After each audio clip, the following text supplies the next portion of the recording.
Bonjour les amis, ou bonsoir les amis. J'espère que vous allez bien, que vous êtes en forme, que vous avez la pêche.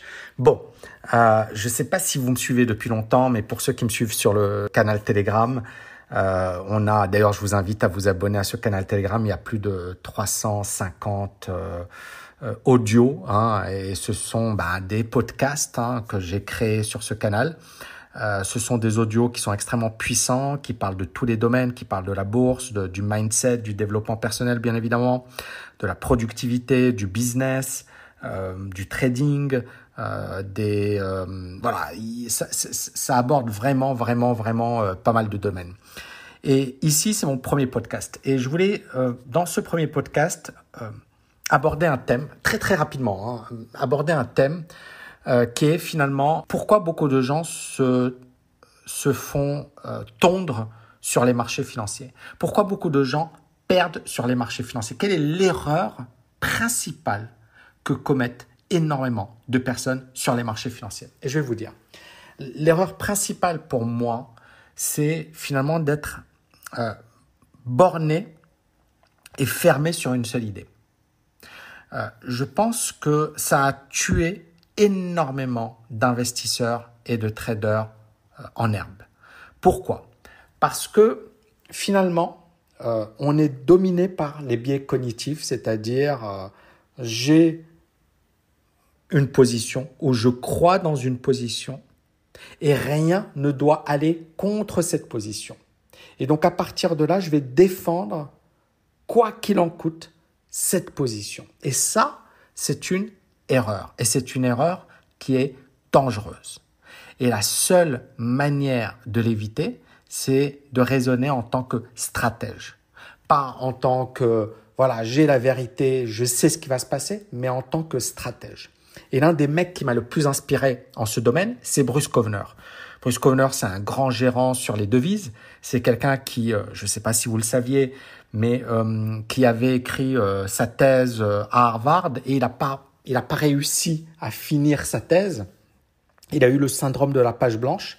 Auparavant, il travaillait pour des politiciens et il écrivait leurs discours, etc. Et puis, il s'est rendu compte que c'est un monde qui ne lui plaisait pas.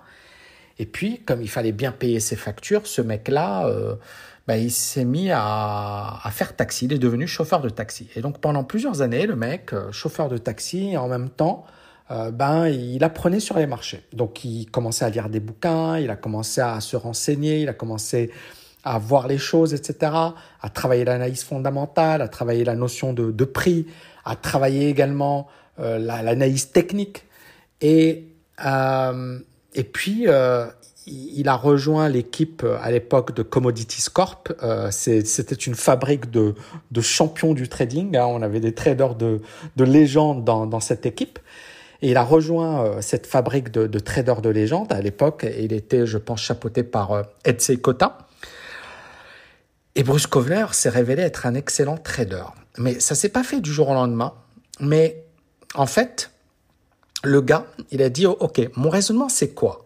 Mon raisonnement, c'est que je suis prêt à tout. C'est-à-dire, le marché peut monter, le marché peut faire du surplace, le marché peut se casser la gueule. Je suis prêt à tout. Pourquoi? Parce que quand on a tel ou tel scénario qui se concrétise, je suis pas surpris. Et j'ai une stratégie qui va s'adapter à ce scénario. Et c'est ce que ne font pas beaucoup de personnes. Beaucoup de personnes sont braquées sur une seule idée, sur une seule stratégie, et elles se font piéger. Et c'est la même chose dans la vie. Je sais pas, moi, j'ai une boîte, j'en suis super fier. Cette boîte, elle cartonne. Maintenant, tout n'est pas génial. Il y a des moments où c'est pas bien, il y a des moments, des périodes de doute, il y a des périodes où on a une stratégie, on bosse dur. Et au final, ça donne rien. Et il faut toujours avoir un plan B. Moi, j'entends encore une fois, il y a des coachs qui vous expliquent qu'il ne faut pas avoir de plan B. Pour moi, je vais pas taper gratuitement sur les autres. Mais je pense que c'est la pire erreur à faire, c'est de ne pas avoir un plan B. C'est la pire erreur à faire. Alors attention, ça ne veut pas dire que tu vas faiblir. Ça ne veut pas dire que tu vas faire ton plan A à moitié. Ça ne veut pas dire que tu vas te dire, OK, si jamais j'échoue, j'ai mon plan B. Non, il ne faut pas raisonner comme ça.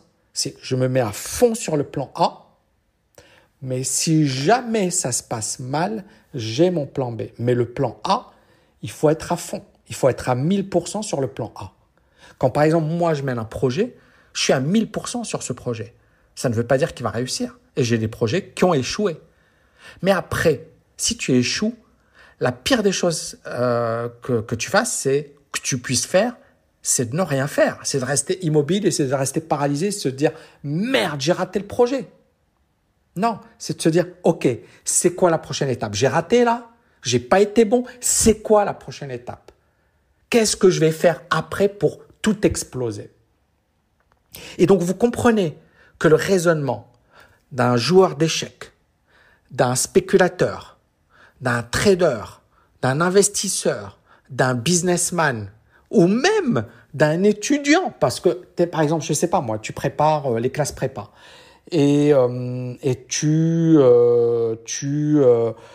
es voilà à quelques semaines des examens et puis tu vois bien que tu as pas tout maîtrisé. Ben, tu vas utiliser de la stratégie. Tu vas dire, OK, telle matière, je vais mettre l'accent sur telle matière, sur tel module plutôt que tel autre. C'est de la stratégie. Et la même chose dans le monde du business, si tu es salarié.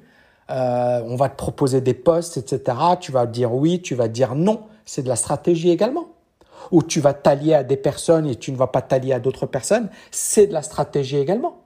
Alors bien sûr, il faut pas être tombé dans le piège de la manipulation mais c'est malheureux, mais le monde de l'entreprise, il est comme ça. Et je vais vous raconter une petite anecdote parce que ça va vous permettre de comprendre beaucoup de choses.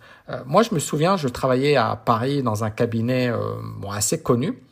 Et ce cabinet, on conseillait pas mal de traders, de gérants et compagnie. Et à l'époque, je travaillais dans ce cabinet et mon boss, c'est quelqu'un de brillant et vraiment d'excellent. Et en fait, il y avait 3 associés, d'accord ? Et donc, ce boss-là, il était en conflit avec les 2 autres associés, pour résumer. Et ce qui s'est passé, c'est que les associés sont venus me voir parce qu'ils avaient peur de ce mec, parce qu'il était très charismatique, donc ils avaient la trouille de l'affronter. Et ils ont vu que moi, j'étais un peu rentre-dedans. J'étais un peu comme je suis aujourd'hui, quoi. Je dis ce que je pense. Donc, ils sont venus chez moi. Ils m'ont dit, ouais, Tammy, voilà, le mec, c'est pas bien, c'est pas sérieux, il fait pas bien son travail, etc.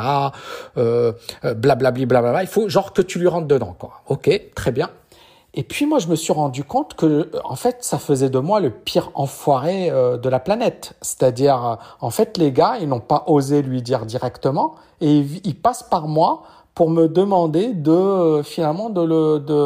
Et moi, encore une fois, j'avais pas froid aux yeux et je lui ai dit mes vérités. Mais le mec, il m'a répondu et il m'a dit, écoute, non, c'est pas du tout ça, Tammy, etc., etc. Et là, moi, je me suis senti con et je me suis dit, non, je vais pas jouer contre lui. Je ne trouve pas ça correct. Et donc, au lieu de faire comme la majorité, c'est-à-dire que la majorité, ils ont su que le big boss, ou ils ont compris que le big boss, il allait sauter parce que les 2 autres associés, ils étaient très, très forts. Moi, je me suis dit, moi, je ne veux pas être injuste. Je ne veux pas me comporter salement. Voilà, je veux pas poignarder quelqu'un dans son dos. Ça a été mon attitude à l'époque. Et qu'est-ce qui s'est passé ? Le big boss, il s'est cassé, il a eu son gros chèque, ses indemnités, etc. Moi, je l'avais défendu et lui, je pense qu'il aurait pu effectivement avoir la classe et la décence finalement de me rendre un peu l'appareil. Il l'a pas fait. Et d'ailleurs, je l'avais appelé après pour un job, etc. Il m'avait même pas, voilà, c'était genre, et j'avais pas trouvé ça super. Et les 2 autres, et donc tout le monde, tous les mecs de la boîte se sont alliés aux 2 associés. Et donc moi, à un certain moment, j'étais le mec qui n'avait rien compris, qui n'avait rien compris. Et donc le big boss, il était parti. Il y avait un autre mec qui était parti. Et moi, je faisais le job de 3 personnes et j'étais payé une misère. Et puis, j'avais des résultats de dingue, c'est-à-dire que mes résultats étaient exceptionnels et même tous les traders, etc., ils voulaient me parler. Et donc, à un certain moment, j'étais non seulement sur un plan stratégique du mauvais côté, mais en plus, comme j'avais de bons résultats, eh bien, j'agaçais tout le monde et j'étais devenu l'homme à abattre. Et ensuite, ça a été des attaques. C'est-à-dire que les mecs, ils sont pas venus en me disant ouais, t'es viré. C'était genre, ils arrivaient en me disant ouais, tiens, il y a une faute d'orthographe. Alors que moi, je faisais le job de 3 personnes, je prenais pas de pause, j'arrivais le premier au bureau, je partais le dernier. Et donc, moi, je comprenais pas. C'est-à-dire, je me disais, c'est bizarre. Je bosse comme un dingue, je fais les trucs, etc. Mais en fait, j'avais pas raisonné de manière stratégique. J'étais juste un bourrin. C'est-à-dire, moi, j'avais mes valeurs, j'avais mes convictions. Je me suis dit, voilà, le mec, je vois pas pourquoi il lui tape dessus, c'est pas correct. Donc, je suis resté droit dans mes bottes. Alors après, bien évidemment, vous n'êtes pas obligé de me croire et vous pouvez vous dire, sauf que j'ai bien démissionné et j'ai bien chialé parce que j'avais trouvé ça dégueulasse. C'est-à-dire, vu le boulot que j'avais assommé, vu les efforts que j'avais faits, vu voilà, les résultats que j'avais, parce que tout le monde était content de moi, etc. Et que ces mêmes boss, hein, ils me disaient, ouais, c'est toi qui vas ouvrir le cabinet à Berlin, c'est toi, punaise, t'es une star, on va te faire ci, on va te faire ça. Donc les gars, ils m'ont fait monter, quoi. Ils me faisaient croire que, voilà. Et puis, je me suis rendu compte que c'était le monde impitoyable de l'entreprise. Et j'ai pas eu que ça comme expérience dans le monde de l'entreprise. Mais cette expérience, elle m'a dégoûté du monde de l'entreprise. Elle m'a donné de très, très bonnes leçons. Ce qui fait que lorsque j'ai rejoint d'autres boîtes, j'étais plus le gentil. J'étais à chaque fois en train de négocier. Parce que moi, je suis un mec gentil. Moi, perso, je sais que je suis un mec gentil. D'accord ? Mais je sais que dans le monde de l'entreprise, tu vas tomber sur des pires enfoirés qui existent. C'est-à-dire, les gens, ils sont là pour te déglinguer. Et moi, je suis, mon état d'esprit, c'est quoi ? C'est, si tu veux te battre avec moi, il n'y a pas de souci. Bats-toi arme égale. Ne me poignarde pas dans le dos. Si tu me poignardes dans le dos, je te tue. et quand je dis ça, encore une fois, voilà, c'est une image, mais ça m'est arrivé à plusieurs reprises. C'est-à-dire que dans une autre boîte, il y avait un mec qui était dans le même état d'esprit, c'est-à-dire Tami, je te kiffe, t'es mon pote, t'es ceci, t'es cela. Et en fait, le mec, il me disait ça et il me demandait des infos. Il me disait comment tu fais pour analyser, parle-moi de tes trucs, etc. Et ensuite, il allait voir les boss et il leur disait ouais, Kabaj, il faut le dégager, c'est un nul, blablabli, blablabla. Et moi, ça, je le savais pas. Le mec, il était là en face de moi, en train de me sourire, etc. Mais derrière mon dos, c'était il me poignardait. Et là, quand je l'ai appris de la part, c'est mes boss qui me l'ont appris, qui m'ont dit bon bah le mec là, il t'aime pas trop, il veut te déglinguer. Et là, en fait, quand je l'ai appris, j'ai dit ok. Et en fait, moi, je me suis battu voilà à la loyale, c'est-à-dire lui, il avait une équipe et moi, j'avais une équipe. Et ensuite, c'était les résultats.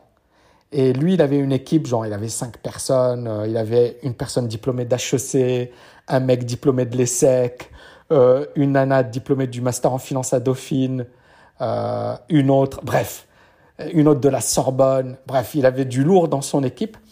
Et moi, j'avais 2 personnes, d'accord ? Il y en avait un, il était en master en finance, et un autre qui avait l'ESCP. Donc, 2 personnes. On n'était pas aussi nombreux. On n'avait pas une équipe aussi blindée. Eh ben, croyez-moi ou pas, sur le plan des résultats, on avait explosé les autres, à la loyale. Et je dirais même à la loyale, avec moins de moyens. Pourquoi ? Parce que c'est mon état d'esprit. Moi, je suis un compétiteur, je suis quelqu'un qui bosse dur, mais je suis également quelqu'un qui aime les règles, qui aime les gens corrects. Si tu es fair play avec moi et si tu me bats, super, il n'y a pas de souci. Si tu n'es pas fair play, eh bien, moi, ça va me donner encore plus la rage de me battre, etc. Et ce que j'ai envie de dire, les amis, dans cette vidéo, c'est soyez des stratèges. Arrêtez d'être des moutons.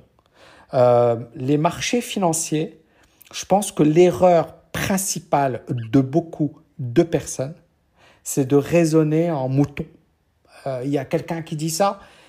Raisonner en stratège, ça veut dire formez-vous sérieusement, maîtrisez votre domaine. Quand je parle de la bourse, maîtrisez la bourse. Là, la bourse, elle monte, le Bitcoin, il monte, tout ça, c'est super. Techniquement, c'est super. Mais à un certain moment, il va y avoir un retournement, il va y avoir un crack, il va y avoir un mouvement violent, d'accord ? Il y aura des gens qui seront préparés psychologiquement, qui auront les bonnes stratégies, qui sauront quoi faire, et il y aura les autres.